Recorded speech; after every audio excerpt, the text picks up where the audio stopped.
Hai semua, jumpa lagi di Tell Me Media, channelnya konspirasi dunia.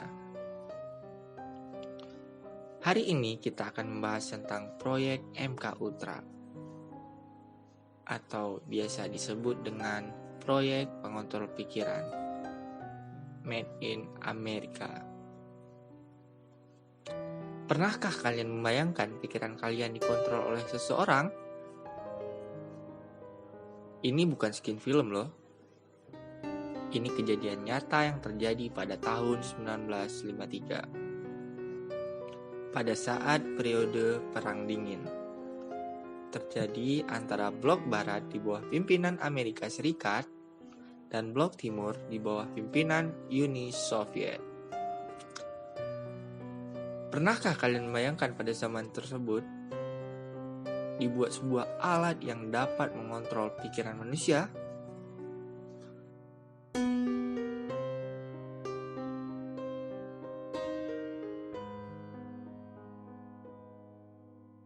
Proyek MK Ultra namanya. Adalah sebuah proyek rahasia CIA. Dan tahukah kalian, proyek ini tidak diketahui siapapun. MK Ultra dibuat untuk menginterogasi para tawanan Perang Dunia Kedua. Tawanan perang berasal dari blok timur, yaitu Rusia, Cina, dan Korut, yang telah ditangkap CIA. Proyek ini dibuat karena mereka takut blok timur telah membuat proyek cuci otak ini dan dilakukan kepada tahanan perang asal Amerika. Proyek ini menggunakan LSD dan jenis narkoba lainnya untuk menciptakan efek halusinasi kepada tahanan perang. Dari efek halusinasi ini, mereka dapat mengontrol pikiran tahanan perang tersebut. Dari efek halusinasi tersebut, mereka bisa memainkan interogasi intelijen untuk mengetahui rahasia yang dibuat oleh blok timur dan sekutunya. Ini disetujui oleh Direktur CIA pada saat itu, Alan Dulles namanya, tepatnya pada tahun 1953. Proyek dipimpin langsung oleh Direktur Bidang Kimia CIA, yaitu Sidney Gottlieb namanya. Proyek ini melibatkan lebih dari 150 orang, baik itu dari tahanan perang dan orang-orang Amerika itu sendiri. Mereka menggunakan segala cara mulai dari narkoba, rekayasa psikologi, dan penggunaan kursi listrik bertenaga tinggi. CIA juga mengajak Stanford University dan Columbia University dan universitas lainnya untuk ikut dalam proyek ini. MK Ultra menggunakan beberapa jenis narkoba, yaitu MDMA, ekstasi, mescaline, heroin, barbiturat. Operasi Midnight Climax adalah proyek MK Ultra di mana pelacur yang dipekerjakan pemerintah untuk memikat laki-laki di safe house CIA di mana eksperimen narkoba itu dilakukan. Operasi ini dilakukan di beberapa kota, yaitu San Francisco, California, dan New York City. Pada saat kejadian Midnight Climax, CIA memberi dosis LSD dan menaruh alat perekam yang dipasang di kamar sang pelacur tersebut untuk melihat respon yang dilakukan setelah pria tersebut meminum alkohol yang telah dibubuhi LSD. Dan reaksi mengejutkan terjadi. Pria tersut berhalusinasi dan menjawab segala hal yang ditanyakan oleh agen CIA. yang mengawasinya. Dan lebih mengejutkan lagi, dia mau melakukan apapun yang disuruh oleh sang agen CIA tersebut. Tapi sayangnya percobaan tidak berhasil kepada semua objek. Dan salah satunya tewas karena dosis LSD yang diberikan terlalu berlebihan. Dan lebih gilanya lagi, proyek ini telah memakan korban dari CIA itu sendiri. Pria yang bernama Frank Olson meninggal karena alkohol yang bercampur dengan LSD.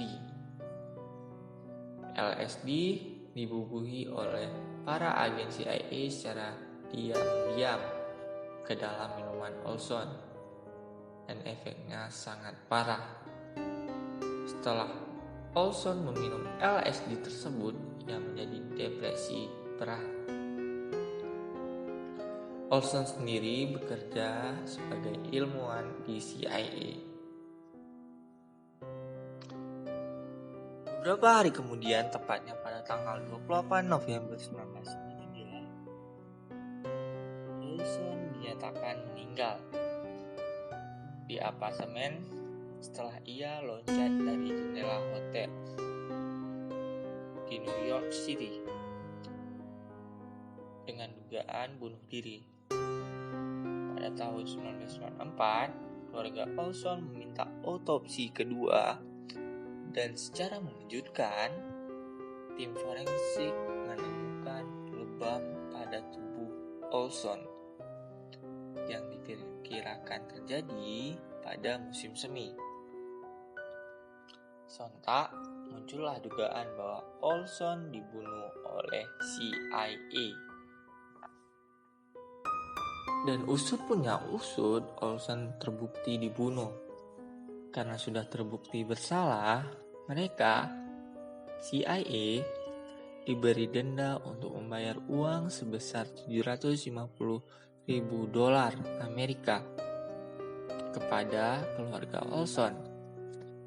Keluarga Olson juga menerima permintaan maaf langsung dari Presiden Amerika pada saat itu, yaitu Gerald Ford, dan Direktur CIA pada saat itu, yaitu William Colby. Karena kejanggalan kematian yang dilakukan CIA, pada tahun 1974 sebuah majalah terkenal Amerika, The New York Times, menerbitkan sebuah dokumen investigasi yang berisi bukti-bukti kejanggalan proyek MK Ultra.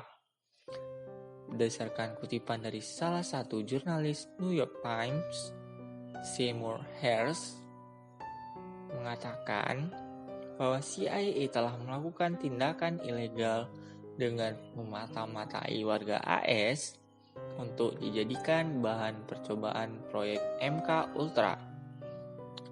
Di sisi lain, mereka memasok obat-obatan terlarang secara ilegal. Karena temuan itu, Presiden Richard Nixon membuat sebuah komite yudisial yang bernama Chart Committee, yang diketuai oleh Wakil Presiden Amerika pada saat itu, yaitu Nelson Rockefeller. Komite ini bertugas menyelidiki penyalahgunaan wewenang CIA dan FBI. Karena tekanan yang semakin memuncak, Presiden mengundurkan diri karena ketidakmampuan untuk memecah kasus ini. Dan Presiden Richard Nixon juga terlibat skandal Watergate. Pada tahun 1976, Gerald Ford mengeluarkan Perpres melarang kegiatan intelijen, termasuk percobaan obat-obatan terlarang pada subjek manusia. kecuali dengan persetujuan secara tertulis dan disaksikan oleh pihak yang terlibat dalam penelitian tersebut. Sayangnya, beberapa dokumen yang membahas tentang MK Ultra telah dilenyapkan, termasuk di dalamnya formula yang menjelaskan obat-obatan yang digunakan untuk mengontrol pikiran manusia. Dan akhir dari proyek ini dinyatakan ilegal. Seandainya proyek tersebut berjalan secara legal, mungkin sekarang USA atau United States atau Amerika Serikat mungkin dapat memperbudak musuh-musuhnya di belahan dunia manapun.